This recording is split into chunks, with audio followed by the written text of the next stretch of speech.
Subscribe करें GST platform YouTube channel को और बेल आइकन प्रेस कर लें जीएसटी और इनकम टैक्स की वीडियोस सबसे पहले देखने के लिए। Good morning friends, GST platform के यूट्यूब चैनल में आप सभी का स्वागत है। जी हाँ फ्रेंड्स, स्मॉल टैक्स पेयर्स के लिए एक बहुत बड़ी रिलैक्सेशन जो है वो निकल के आई है। जीएसटी से रिलेटेड डेटा जो इनकम टैक्स के टैक्स ऑडिट रिपोर्ट में जाना है उसके संबंध में मार्च महीने की टैक्स मैगजीन में हम लोगों ने आप लोगों को ये बताया था कि अब आपको अप्रैल 21-22 से यानी कि असेसमेंट ईयर 21-22 के अंदर आपको जो ब्रेकअप है टोटल एक्सपेंडिचर का, जो एंटिटीज आप जीएसटी में रजिस्टर्ड हैं या नहीं रजिस्टर्ड हैं उससे कोई मतलब नहीं है। अगर आपने कोई ऐसा एक्सपेंडिचर किया है जिसपे जीएसटी लगा हुआ है, कंपोजिशन से लिया है, तो उसका डिटेल्स जो है वो आपको मैंडेटरी फिल करना था। ये हमने बताया था मार्च महीने की टैक्स मैगजीन के अंदर। अब यहां पर जो रिलैक्सेशन निकल के आया है वो आया है सर्कुलर नंबर 5/2021 के हवाले से, जो कि 25 मार्च 2021 को इशू किया गया है। इसके अंदर ये बताया गया है कि इसमें जो आपका क्लॉज था जिसमें जीएसटी की डिटेल्स मांगी गई थी और एक क्लॉज है क्लॉज 30C, इसे फर्दर एक्सटेंड किया जाएगा। अभी इसे इंप्लीमेंट नहीं किया जाएगा। तो क्या है वो डेट और क्या डिटेल्स इस क्लॉज के अंदर मांगी गई थी, ये सारी चीजें आज आपको समझनी जरूरी है। अगर आपने अभी तक हमारी मंथली टैक्स मैगजीन परचेज नहीं करी है तो आप हमारी मंथली टैक्स मैगजीन सब्सक्राइब करा सकते हैं। सब्सक्रिप्शन के लिए नंबर्स आपको स्क्रीन पे दिए गए हैं। एक इंपॉर्टेंट इंफॉर्मेशन ये है कि अगर आप अभी टैक्स मैगजीन सब्सक्रिप्शन लेते हैं तो 10% का स्पेशल ऑफर होली के उपलक्ष्य पे आप लोगों को दिया जा रहा है। इन नंबर्स पे कॉल करके आप डिटेल्स ले सकते हैं। जितने भी हमारे जीएसटी के कोर्सेज हैं, चाहे वो जीएसटीआर 99C का हो, न्यू रिटर्न स्कीम का हो, जीएसटी अपील्स के जो कोर्सेज हैं, वो सारी चीजें जो हैं अभी आपको डिस्काउंटेड प्राइस पे मिलेंगी, जिसमें 10% का फ्लैट डिस्काउंट आपको दिया जाएगा। अब देखिए, जो ये है कॉलम नंबर 44 ऑफ 3CD, ये कब तक एक्सटेंड किया है गवर्नमेंट ने। इसमें बताया गया है section 44AB of the income tax act read with rule 6G of the income tax rules requires specified persons to furnish the tax audit report along with the prescribed particulars in form 3CD. The existing form number 3CD was amended।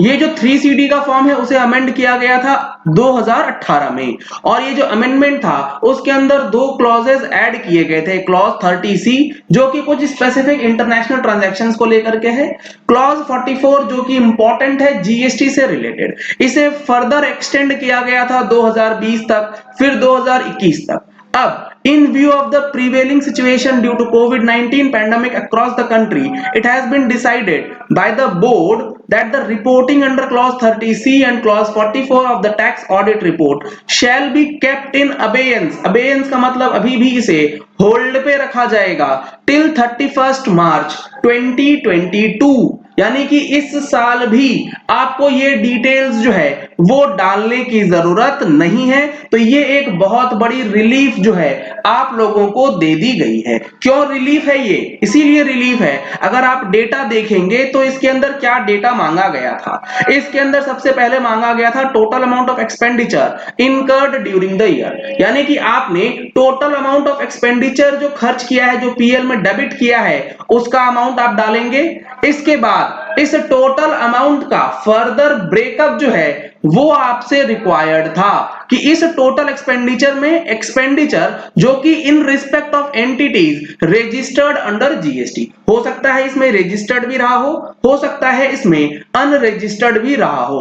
तो registered entities के लिए further breakup मांगा गया था relating to the goods और services exempt from GST. अगर आपने किसी रजिस्टर्ड पर्सन से लिया है लेकिन वो एग्जेम्प्टेड है तो उसका ब्रेकअप डालना है। Relating to the entities falling under composition scheme, entity registered है बट कॉम्पोजिशन में रजिस्टर्ड है, यानी कि कॉम्पोजिशन परचेज आपको यहां पर डालना था। Relating to other registered entities, यानी कि जो नॉर्मल इनपुट टैक्स क्रेडिट वाला परचेज या फिर एक्सपेंडिचर जो है उसका ब्रेकअप आपको डालना था। और जो आपने पेमेंट किया है to the registered entities including exempt वालों को, इंक्लूडिंग कंपोजिशन वालों को, इंक्लूडिंग आईटीसी क्लेम जिस पे किया है उसका। तो ये जो ब्रेकअप आपको बनाना था ये काफी टाइम टेकिंग था, बहुत ज्यादा इसके अंदर जो है आपको वर्किंग्स करनी पड़ेंगी। तो इस चीज को लेकर के अब यहां पर रिलीफ जो है वो दे दी गई है।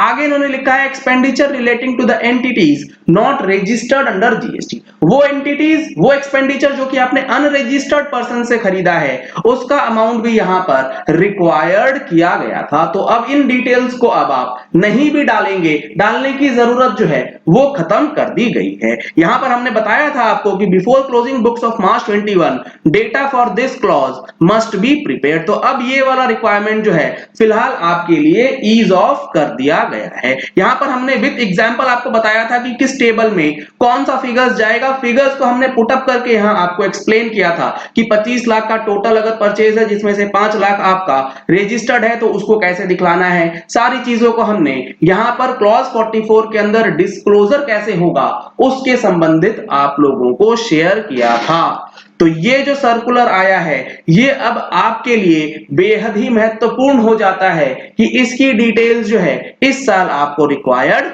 नहीं है। इसके अंदर अगर आप देखेंगे तो यहां पे हमने बताया था आपको कि अगर कोई फर्म है चाहे वो जीएसटी में रजिस्टर्ड है या अनरजिस्टर्ड है, दोनों ही सिचुएशन में सबसे बड़ी चीज थी कि आप जीएसटी में रजिस्टर्ड हो तब भी भरना है, जीएसटी में रजिस्टर्ड ना हो तब भी आपको ये वाला टेबल जो है भरना है। लेकिन आपने एक्सपेंडिचर किया था 25 लाख का which is debited to profit and loss, यानी कि 25 लाख का आपने पीएल में डेबिट किया है एक्सपेंडिचर। अब क्या होगा, अब यहां पर उस 25 लाख में से 5 लाख जो था वो परचेज ऑफ गुड्स था, चाहे वो सर्विसेज का हो चाहे वो गुड्स का हो, जैसे कि ऑफिस स्टेशनरी आपने खरीद लिया, कोई प्रोफेशनल सर्विसेज आपने ले ली हैं from registered person and payment made for the same is ₹4 lakh. उस 25 लाख में से 5 लाख का जो है वो रजिस्टर्ड है और उसका पेमेंट जो है वो 4 लाख हुआ।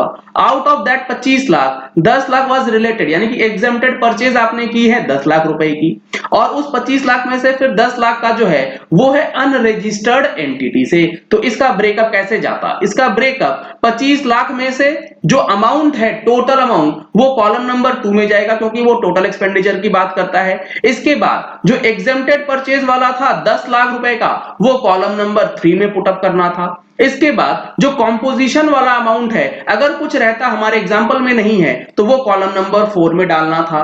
5 लाख जो आपने वो अमाउंट परचेज किया है जिसके ऊपर आपने आईटीसी क्लेम किया होगा वो कॉलम नंबर 5 में डालना था। उसके बाद जो हमारा पेमेंट है, पेमेंट 3, 4 और 5, 3, 4 और 5 मतलब एग्जेम्प्टेड रजिस्टर्ड, कॉम्पोजिशन रजिस्टर्ड और आईटीसी वाला टोटल रजिस्टर्ड खर्चे का जो पेमेंट है वो कॉलम नंबर 6 में जाना था, जो कि अमाउंट था हमारा 4 लाख रुपीस का। इसके बाद 10 लाख रुपए का जो अमाउंट है अनरजिस्टर्ड का वो कॉलम नंबर 7 में डालना था। तो ये एक बेसिक स्ट्रक्चर के अंदर आपको डेटा जो है वो तैयार करके रखना था। इसके अंदर हमने कुछ इंपॉर्टेंट पॉइंट्स आपको बताए थे, जैसे कि कैपिटल गुड्स जो है वो इसके अंदर नहीं जाएगा, आईटीसी एलिजिबल है चाहे नहीं है, इन एलिजिबल होने के बावजूद भी आपको डिटेल्स जो है वो डालनी है। तो ये सारी चीजों को देखते हुए अगर ये अबेयंस में रखा गया है तो ये एक वाकई में बहुत ही अच्छी न्यूज जो है वो निकल के आई है। चलिए इस वीडियो को यही एंड करते हैं। आशा करते हैं कि आपको ये पॉइंट अब क्लियर हो गया होगा कि क्लॉज 44 को डेफर करने से आपको क्या बेनिफिट मिलने वाला है।